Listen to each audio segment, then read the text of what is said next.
Subscribe कीजिए हमारे YouTube channel AR3 coaching classes को और बेल आइकॉन को प्रेस करो ताकि लेटेस्ट वीडियो की नोटिफिकेशन सबसे पहले पा सकें। हेलो स्टूडेंट, तो मैं अरविंद कुमार, स्वागत है आपका AR3 कोचिंग क्लासेस में। आज इस वीडियो में हम पढ़ने वाले हैं अध्याय 5 समांतर श्रेणियां, प्रश्नावली 5.3। ठीक है, तो इसके ये लास्ट क्वेश्चन दो रह गए थे, 19 और 20। तो आज इस वीडियो में हम इनको हल करने वाले हैं। ठीक है, तो वीडियो को लाइक करें और शेयर करें। देखें, यहाँ 19 नंबर क्वेश्चन में कहा गया है ये लट्ठा रखे हुए हैं। ठीक है, तो ये जो लट्ठे हैं वो 200 लट्ठे हैं टोटल। तो 200 लट्ठों को ढेरी के रूप में इस प्रकार रखा जाता है।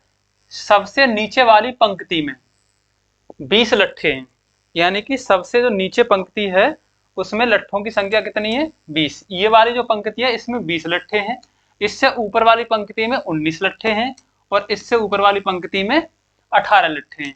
इसी प्रकार से क्रम से ऊपर तक सब लट्ठे के ऊपर लट्ठे, एक लट्ठा कम होता हुआ चला गया है, यानी कि ये 200 लट्ठों को इस प्रकार से गट्ठर के रूप में रखा गया है।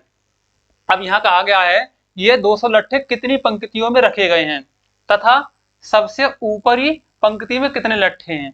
तो सबसे ऊपरी पंक्ति में लट्ठों की संख्या ज्ञात करनी है। तो सबसे पहले तो ये पता कर लेना है कि ये इसमें कितनी पंक्तियां हैं। तो यहाँ पंक्तियों की संख्या निकाल लें। ठीक है, उसके बाद हम निकालेंगे सबसे ऊपर वाली पंक्ति में लट्ठों की संख्या। तो देखो, सबसे नीचे वाली पंक्ति में यानी कि पहली पंक्ति में लट्ठों की संख्या, पहली पंक्ति में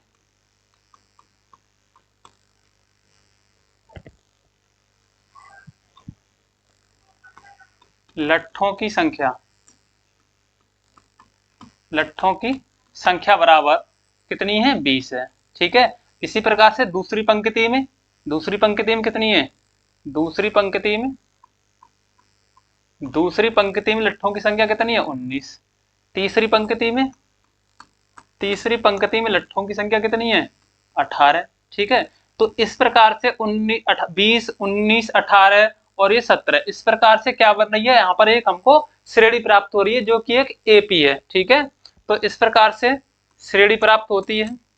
श्रेणी, ठीक है, कौन सी श्रेणी प्राप्त हो रही है हमें? एक 20, 19, 18 ... ठीक है, आगे पता नहीं है कितने लट्ठे रखे गए। ठीक है, तो सबसे लास्ट वाली पंक्ति में हमें पता नहीं है, तो ये क्या बन रही है? एक AP बन रही है। ठीक है, यस लिखेंगे, यह एक AP होगी, यानी कि समांतर श्रेणी होगी। ठीक है, तब देखो इसका प्रथम पद A है, प्रथम पद A, या A1 लिखें इसको या A लिख लें प्रथम पद के लिए। ठीक है, तो ये 20 है। द्वितीय पद A2, ठीक है, द्वितीय पद A2 बराबर 19, तृतीय पद A3 बराबर 18। तो यहां से हम सार्व अंतर निकाल सकते हैं। सार्व अंतर D बराबर A2 माइनस A लिख लें या A1, क्योंकि हमने A लिखा है तो इसको A लिख दिया हमने। अब D बराबर निकालेंगे तो 19, A2 का मान कितना बताओ? 19, तो यहाँ रखेंगे 19 माइनस 20, तो D का मान कितना आ गया? 20 में से 19 कम करोगे तो माइनस का 1, यानी कि सार्व अंतर कितना आ गया? -1 आ गया। अब देखो यहाँ पर ये कहा गया है 200 लट्ठे कितनी पंक्ति में रखे गए हैं। तो कुल लट्ठों की संख्या कितनी है? 200, यानी कि कुल लट्ठों की संख्या का जो योग है वो कितना है? 200। तो ये SN का मान दिया गया है। ठीक है,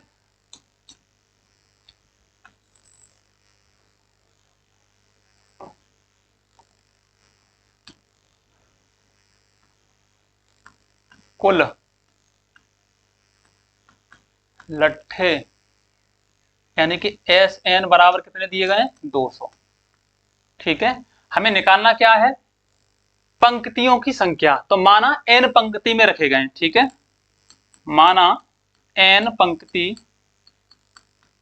में रखे गए हैं, यानी कि यहां पर पंक्तियों की संख्या क्या है? N है। तो यहां पर एक फॉर्मूला लगाएंगे, SN बराबर N/2, ब्रैकेट में लिखेंगे 2A प्लस, फिर ब्रैकेट लगाएंगे N-1 इंटू D से। n पदों का योग, ठीक है, n पदों का योग बराबर, यानी कि कुल पदों का योग। तो यहाँ पर पदों का योग है तो n कितने हैं, n पंक्ति पता नहीं है हमारे लिए, तो Sn का मान कितना दिया है 200, तो यहाँ पर Sn का मान रखेंगे 200 बराबर n का मान मालूम नहीं है, हमको ज्ञात करना है बट्टे 2, 2 इंटू a। प्रथम पद हमारा कितना है बताओ, 20 है, प्लस n का मान हमें मालूम नहीं है -1 इंटू डी, सार मंत्र आया है -1, तो ये 200 से इधर गुणा करेंगे, ये 2 का इसके नीचे से, ठीक है, अंश से इस हर का गुणा हो जाएगा, तो ये 2 दूनी कितना हो जाएगा 4, 400 बराबर n, और ये 20 दूनी 40 प्लस इसका अंदर गुणा करेंगे हम तो क्या होगा माइनस का n, ठीक है, यहाँ पर प्लस है और यहाँ माइनस है, तो ये प्लस का होगा ये माइनस का होगा, तो प्लस माइनस का मल्टीप्लाई क्या हो जाएगा माइनस, तो ये हो जाएगा n, और ये माइनस है और ये भी माइनस है, तो माइनस माइनस का मल्टीप्लाई क्या हो जाएगा प्लस का 1, ठीक है, ये हो गया।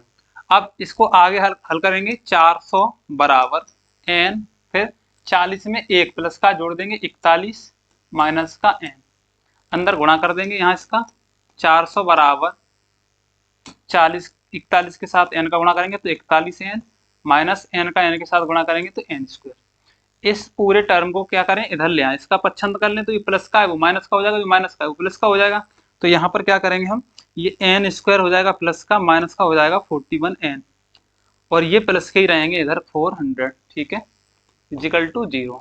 अब यहाँ पर n स्क्वायर का गुणांक कितना है 1 है, 400 का 1 के साथ गुणा करोगे तो 1 400 ही होगा, 400 के ऐसे फैक्टर बनाने हैं जिनका योग कितना आ जाए 41 आ जाए, तो यहाँ पर 400 लिख लेते हैं, हम इसके फैक्टर बनाते हैं, 2 से काटेंगे 200 बार, ये 100 बार, ये 50 बार, 2 से 25 बार, फिर 5 25 5 एकम 5, ठीक है, तो 5 दूनी 10, 10 दूनी 20, या 5 25 ऐसे करेंगे, 5 25, 2 दूनी 4, 4 दूनी 8, 8 दूनी 16, तो 25 गुणा 16 बराबर कितना होगा 400 होगा, और 25 प्लस 16 बराबर कितना होगा 41, तो जहाँ 41 लिखा हुआ है वहां पर हमको कितना लिखना है 25 प्लस 16, ठीक है, तो ये n स्क्वायर माइनस के 25 प्लस 16 इंटू n प्लस के 400 बराबर 0,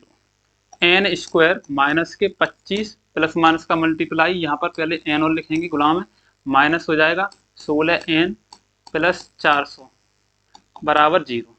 अब यहाँ से 2 2 में से क्या करेंगे हम इसको कॉमन निकालेंगे यहाँ से, तो यहाँ बताओ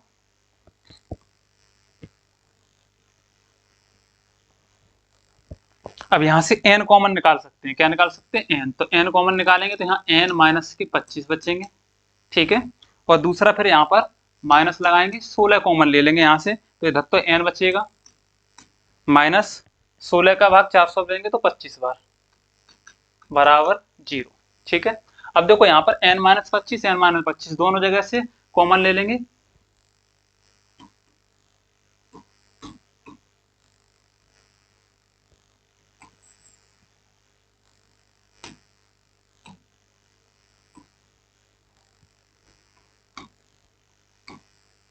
n माइनस 25 कॉमन ले लेंगे तो यहाँ बचेगा n माइनस 16 बराबर 0। अब देखो n माइनस 25 बराबर 0 ले ले तो n का मान निकालेंगे यहाँ से हम, तो यहाँ से n का मान क्या आ जाएगा पच्छंद करने पर प्लस का 25 हो जाएगा, ठीक है।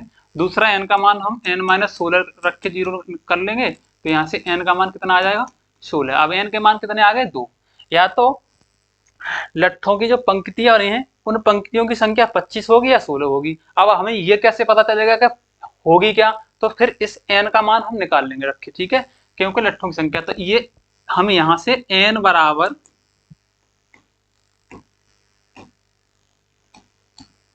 n बराबर 25 के लिए, ठीक है, तो a 25 निकाल लें, a 25 यानी कि 25 में पंक्ति 25 पंक्तियां लगी हैं तो 25 पंक्ति के लिए क्या है a plus n minus 1 into D से, तो यहाँ से a का मान 20 है प्लस n का मान कितना है बताओ, n का मान 25 रखेंगे माइनस 1 इंटू डी का मान माइनस 1, तो ये हो जाएगा 20 प्लस 25 में से 1 कम करेंगे 24 का 1 के साथ गुणा करेंगे ऋण की, तो ये ऋण के 24 हो जाएंगे।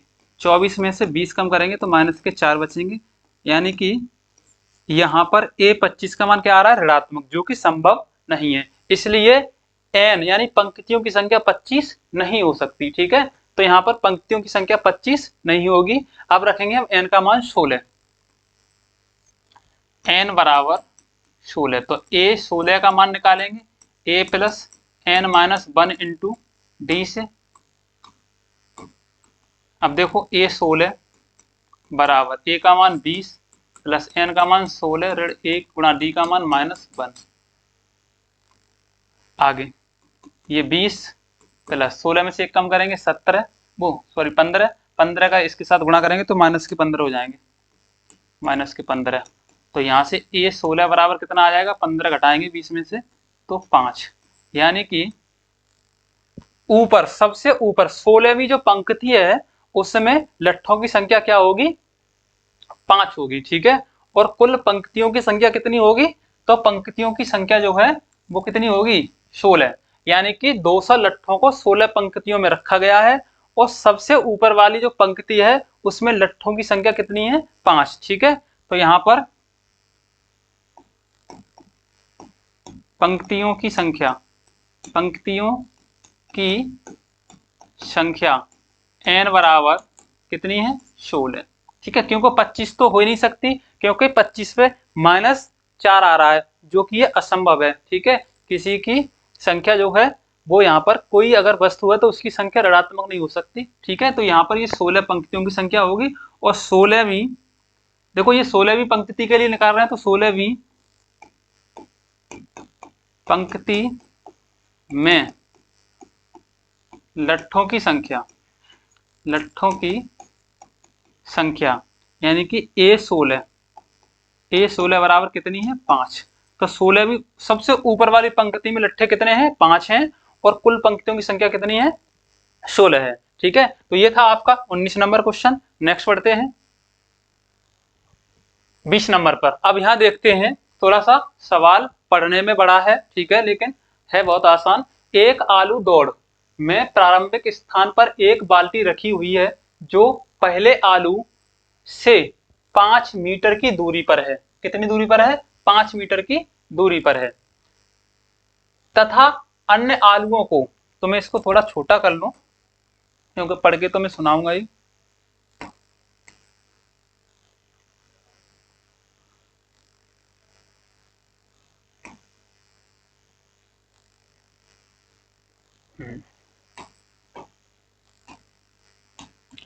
देखें, एक आलू दौड़ में प्रारंभिक स्थान पर एक बाल्टी रखी हुई है जो पहले आलू से 5 मीटर, पहले आलू से 5 मीटर पर है तथा अन्य आलुओं को एक सीधी रेखा में परस्पर 3 मीटर की दूरी पर रखा गया है। इस रेखा पर 10 आलू रखे गए हैं। कितने आलू रखे गए हैं, 10 आलू रखे गए हैं। आकृति में दिखाया गया है 1 2, यहाँ पर 1 रखा गया है, 2 3 4 5 6 7 8 9 10, टोटल कितने आलू रखे गए, 10 आलू रखे गए।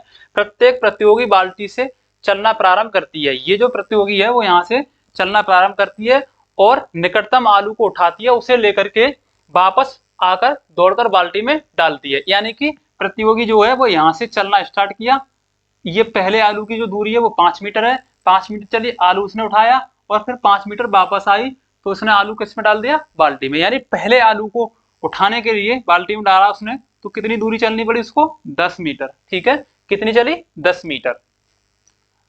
आगे दूसरा आलू उठाने के लिए वापस दौड़ती है, उसे उठाकर वापस बाल्टी में डालती है। अब देखो यहाँ से पुनः दोबारा फिर चलेगी, तो देखो 5 तो ये था इधर, 5 मीटर पहले आलू तक की, और 3 ये हो गई क्योंकि प्रत्येक आलू के बीच में कितना डिफरेंस है, 3 मीटर का। तो 5 और 3 8, 8 मीटर तो ऐसे गई आलू के पास और 8 मीटर आलू उठाया और 8 मीटर वापस आई, तो 8 और 8 कितने हो गए, 16, तो ये हो गया 16 मीटर। ठीक है, अब तीसरे आलू को उठाएगी, तो तीसरे आलू को उठाएगी और वह ऐसा तब तक करती है रहती है जब तक सभी आलू बाल्टी में ना आ जाएं। इसमें प्रतियोगी को कुल कितनी दूरी दौड़नी पड़ी, तो पहले तो कुल कितनी दूरी दौड़नी पड़ी है वो ज्ञात करनी है। संकेत में कहा गया है पहले और दूसरे आलुओं को उठाकर बाल्टी में डालने तक दौड़ी गई दूरी बराबर 2 गुणा 5 प्लस 2 गुणा 5 प्लस 3, यानी कि वही बात है जो मैं ऊपर आपको समझा रहा हूँ, ठीक है। पहले आलू को उठाने के लिए 10 मीटर दूरी उसने तय की, दूसरे आलू को उठाने के लिए उसने 16 मीटर। अब तीसरे आलू को देखो, 5 और 3 8, 8 और 3 11। अब तीसरे आलू को उठाया तो यहाँ बाल्टी से आलू तक कितनी दूरी तय की उसने, 11 और 11, फिर वापस बाल्टी में आलू डाला तो 11 और 11 22, तो यहाँ पर 22 मीटर। अब यहाँ पर ये चौथा आलू है, ठीक है। तो देखो 5 और 3 8 और 3 11, 11 और 3 14, तो 14 दूनी 28 वापस जाएगी, तो यहाँ पर इस आलू को उठाने के लिए 28 मीटर दूरी तय करनी पड़ी। इस प्रकार से जो है क्या बन रही है, एक ये श्रेणी बन रही है, और श्रेणी कौन सी बन रही है, ये एक एपी बन रही है, ठीक है। जब एपी बन रही है तो यहाँ पर हम क्या करेंगे, लिखेंगे यह श्रेणी इस प्रकार है, ठीक है। सबसे पहले आलू को उठाने के लिए 10 मीटर, कॉमा, फिर 16 metre, comma, 22 metre, comma, 28 metre, comma, dot dot, ठीक है। कितने आलू उठा रही है, 10, तो 10वें 10वें पद तक, यानी कि 10वां पद लिख लें या 10वां आलू लिख लें, ठीक है। तो 10वें पद तक निकालना है हमको यहाँ पर। अब क्या करना है हमको, देखो यहाँ पर ये क्या है, एक एपी है, यह एक एपी है, यह एक एपी है। तब अब ये एक एपी बन रही है, तब देखो इनका जो प्रथम पद है ए बराबर प्रथम पद जो है वो 10 है, द्वितीय पद A2 बराबर है वो 16 है, तृतीय पद A3 बराबर जो है वो कितना है 22, A4 बराबर कितना है 28। अब हम यहां से सारवंतर निकाल सकते हैं बड़े आसानी से। सारवंतर D बराबर, ठीक है, सारवंतर D बराबर A2 माइनस A1। अब देखो यहां पर हमने A1 ना मान के A माना है तो केवल A लिख सकते हो। अब A2 का मान है 16 माइनस A1 का मान है कितना 10 या A, तो यहां पर कितना बचा, सारवंतर D बराबर कितना आ गया 6 आ गया, ठीक है। अब यहां से हमने प्रत्येक आलू के बीच में जो दूरी थी वो निकाली थी, इसलिए यहां पर 6 आया। वैसे तो इन प्रत्येक आलू के बीच में कितने का डिफरेंस है, 3 मीटर का, तो 3 मीटर इधर से जाने में, 3 मीटर उधर से वापस आने में, यानी दोनों आलुओं के बीच में जो स्पेस है वो 3 और 3 6 मीटर दौड़ना पड़ेगा उसको, और बाल्टी तक आएगी तो उसको आलू तक जाने में और आलू को उठा करके वापस लाने में तो 2 डबल हो गया ना उसको, तो इसलिए यहाँ पर देखो संकेत में 2 का गुणा किया गया है, ठीक है। तो यहाँ पर इससे भी कर सकते हो आप, वैसे 3 को भी लेकर कर सकते हो, ठीक है। यहाँ पर देखो सारवंतर D कितना आ गया 6 आ गया। अब यहाँ पर प्रथम पद हमारे पास है, सारवंतर D हमारे पास है, हमें क्या ज्ञात करना है, इसमें प्रतियोगी को कुल कितनी दूरी दौड़नी पड़ेगी, ठीक है। तो देखो सब आलुओं को उठाकर बाल्टी में डालने के लिए चली गई कुल दूरी क्या होगी, जोड़ दी जाएगी, ठीक है। 10 metre 16 metre 22 metre 28 metre total सब इसको जोड़ा जाएगा, तो इतनी दूरी जो है वो टोटल तय करेगी। तो देखो यहाँ पर कितने पद हैं, तो पदों की संख्या कितनी है, यहाँ पर n का मान कितना है 10, ठीक है। 10 आलू उठा करके डाल रही है, तो यहाँ पर पदों की संख्या कितनी हो गई, पदों की संख्या n बराबर 10, क्योंकि 10 आलू उसको बाल्टी में डालने हैं। D का मान हमारे पास है, प्रथम पद हमारे पास है। अब 10 आलू को उठाकर बाल्टी से जाकर आलू उठाया और आलू को उठा करके वापस बाल्टी में डाला, तो इसको तय करने में कुल लगी दूरी जो है वो कितनी होगी, तो यहाँ पर देखो 10 आलुओं को बाल्टी में डालने, 10 आलुओं को बाल्टी में डालने के लिए चली गई दूरी बराबर, इसको लिख लेंगे SN या S10 लिख देंगे इसको, ठीक है, S10, क्योंकि 10 आलू को उठा रहे हैं तो कुल पदों का योग ही तो ज्ञात करना है हमको। तो 10 पदों का योग ज्ञात करने के लिए इसके लिए फॉर्मूला क्या होता है बताओ, SN बराबर n/2 ब्रैकेट में लिखोगे 2a plus n-1 into D से। अब देखिए यहाँ पर एस एन यानी कि हमें कुल दूरी ज्ञात करनी है, तो यहाँ पर कुल दूरी इस तरह से लिख देंगे, कुल दूरी या फिर S10, 10 आलू को उठा रहे हैं तो S10, n का मान यहाँ पर रखेंगे 10/2 ब्रैकेट में 2 इंटू ए का मान प्रथम पद कितना है बताओ, तो प्रथम पद है 10 plus n 10 minus 1 into D, सारवंतर कितना आया है 6।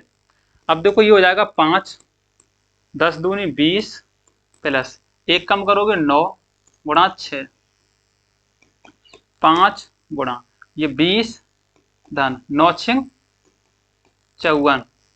अब 54 में 20 जोड़ दें तो 5 गुणा 54 में 20 जोड़ेंगे तो कितना हो जाएगा 74। ठीक है, 74 का 5 के साथ गुणा कर देंगे, 5 चौका 20, 5 सत्ते 35, 35 और 2 37। तो टोटल दूरी उसने कितनी तय की, 370 मीटर दूरी तय की। ठीक है, कुल इसमें प्रतियोगियों को कुल कितनी दूरी दौड़नी पड़ी, ठीक है, तो कुल दौड़ी गई दूरी बराबर 370 मीटर, यानी कि उस प्रतियोगी को 10 आलुओं को उठा करके, ठीक है, और बाल्टी में डालने के लिए कुल 370 मीटर दूरी दौड़नी पड़ी। ठीक है, तो ये था आपका क्वेश्चन नंबर 20। ठीक है, और ये प्रश्नावली यहां पर आपकी फिनिश होती है। नेक्स्ट वीडियो में हम इससे अगली एक्सरसाइज जो कि त्रिभुज, ठीक है, समरूप, सरगाम सम और उनकी प्रमेय वगैरह है, ठीक है, उनके बारे में हम समझेंगे। तो मिलते हैं नेक्स्ट वीडियो में, तब तक के लिए आप धन्यवाद।